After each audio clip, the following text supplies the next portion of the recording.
Good evening, and thank you for tuning in for Chamber Live. I am Christine Curnan, Vice President of the Princeton-Mercer Regional Chamber, and I'm pleased to have as my guest this evening, Noelle Stary of 20 Lemons, a full-service marketing firm in the Princeton-Mercer region.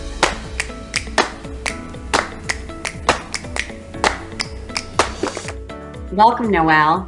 Thanks, Christine. I'm really excited to be here today. I know that we're talking about a lot of really good stuff. So tell us a little bit about yourself and 20 Lemons. What is 20 Lemons? So 20 Lemons is a full service marketing agency. I actually started it about 12 years ago.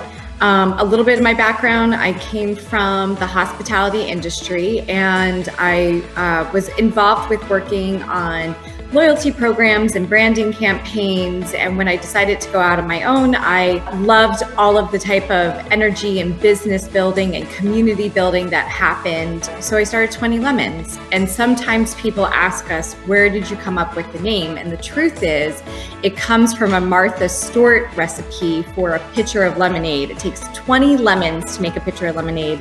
And I kind of felt like in business, just like life, lemons could be a little sour, sweet, depending what you do with them. That's great. I love that. So tell me, how did your clients fare through the pandemic? I know that it's been difficult, and what are you seeing happening now in the marketplace? I think what was most interesting about the pandemic is you had a range of clients that were like, we're having our best year ever and we don't know how to handle it.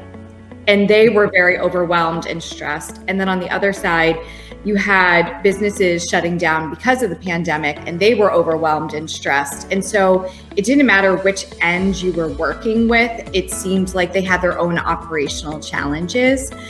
And as we've gone through this, the amount of creativity and innovation that's been coming out of businesses has been exceptional. That's really interesting. So there are companies who actually are doing really well in the pandemic and others that aren't. I know a lot of small businesses that aren't, so I'm sure you've been helping a lot of them through these really challenging times with marketing. Are there ways that your clients are creating a greater presence online?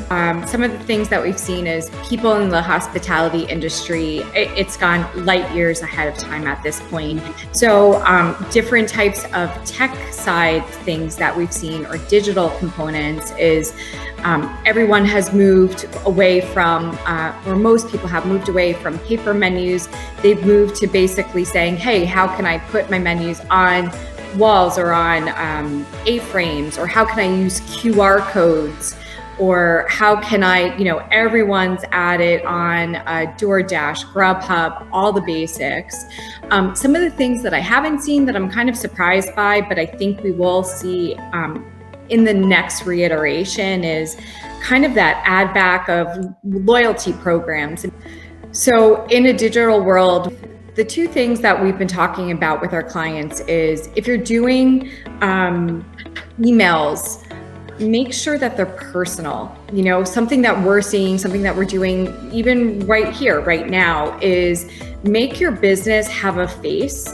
And so we're not just talking about the brands, but we're talking about the people behind the business, and how do we make business happen where it's people helping people, not just brands and products. I love that. That's really awesome, because I am all about making it about the client and making it about the people that you're serving, because it's just so important. And I think you're right. It will be helpful to their business. Does traditional marketing, however, still work?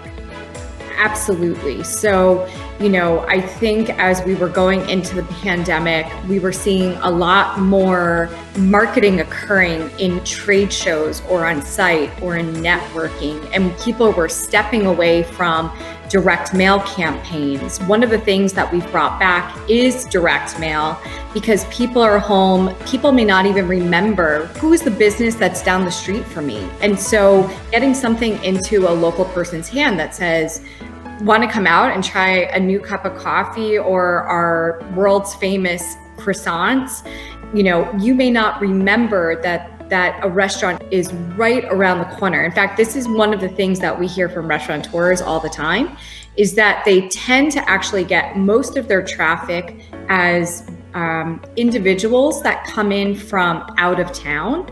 And most of the time, people that are within a 2-mile radius don't come to them as often. So I think we're going to see some changes with that during this pandemic and while people are home. On those direct mail pieces, we've also tried to tie in a little bit more information about the owner, about the experience, and again, try to bring in that personalized approach. I'd love to give an example of what some restaurants are doing right now. One of the restaurants that we work with is Wildflower Cafe and Bakery. They have always been a bakery where people come in, a cafe, you come in, you have a cup of coffee, you have a sandwich. One of the changes that they've made during this time is they've decided to move toward retail wholesale market. So when you come on site, they've really transformed their location to be more of a market. So people can come and get gluten-free, not just a cake, but also get pasta flours or get spreads to put onto their toast when they're at home. So something just to pick up.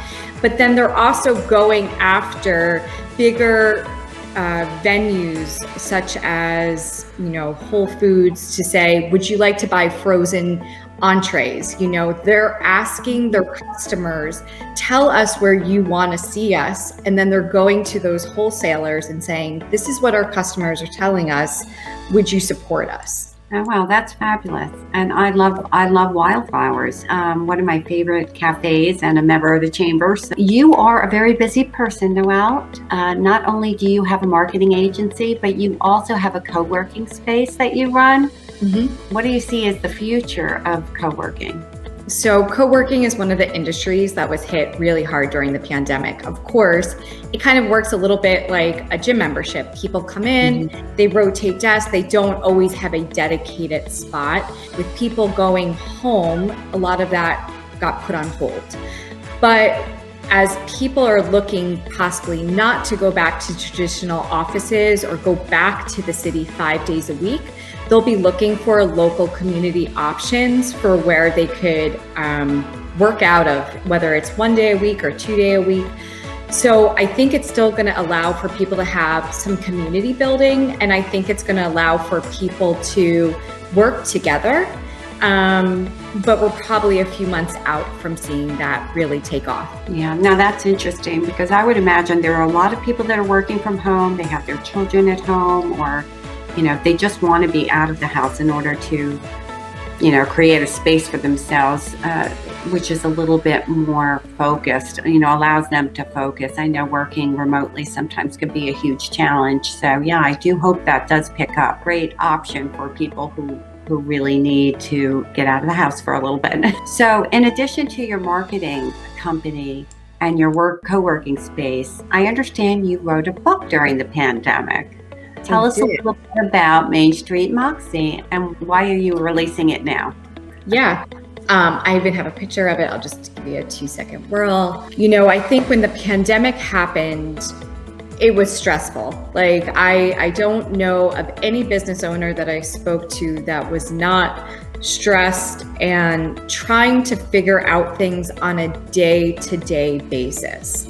And in marketing or in business, we are trained to, hey, we're going to develop a marketing plan for the next year, or we're going to develop our business plan for the next 5 years. And so having to shift to work on a day-to-day basis became really stressful and taxing. And during that time, I had been working with a publisher. I work with Open Door Publications. I work with Karen Miller. We had been talking about putting together a marketing book and a basic business book for a while. And she's really encouraged me. She said, this is the time that people need to hear this. And so when the book was written, I would say if we shut down in March, I probably got back on track with working on it in June, and we had it out in the public by December. The idea was, how do we remind people to go back to basics? I think when our worlds are really stressed, it's important to just remind ourselves of what were the things that kept us focused. So we wanted to make sure that it came out by the end of the year to kind of, I think part of it was for me to feel like I had a success in the year. I think we all needed a win. But I think, as we come into January, we're all looking for that new rebirth or that hope. And so the book was written really with the idea of how do we create a sense of hope and how do we create a sense of normalcy and just kind of create a feel good. And so I think that the book has a lot of that. Well, I love Feel Good, and I'm looking forward to reading the book. I haven't had an opportunity yet, and you had mentioned to me that you might want to offer a couple of the books as door prizes. So anyone who's listening, if you'd like to join us for our Business After Business event, our April Business After Business, please go to our website and register, and maybe you'll be able to win one of Noelle's books. Thank you, Noelle. That's going to be great. What is one thing that all businesses should be thinking of today? In the book, I have 5 major takeaways. They basically range a little bit from fall forward, like fail forward. It's okay to keep failing as long as we keep moving forward, or, reassess who your audience is. One of my favorite takeaways out of this book is I talk about putting your underwear on every day is like putting on your superhero costume. And it's something so basic, but it's the idea that kind of comes out of hospitality that says, every time, whether we make a bed every single day or when we're setting up a table, we reset the salt and pepper, it's a fresh morning to start your day again. And so, find your favorite undergarments and put them on every day and get ready to seize the day. Oh, I love that. All right, now every time I put on my undergarments, I'm going to feel like a superwoman. It's great. I love it. You know what, Noelle? It was so great learning a little bit about you, your businesses. You have so many. And your new book. Thank you just so much for being with us and sharing that with our audience. And thank you for the door prizes for our upcoming event. You're welcome. Before I conclude, I would like to thank our production sponsor, April Setti and New Jersey Buzz Productions. If you are not familiar with the Buzz, I highly recommend following the Buzz on social media. Thank you all for tuning in.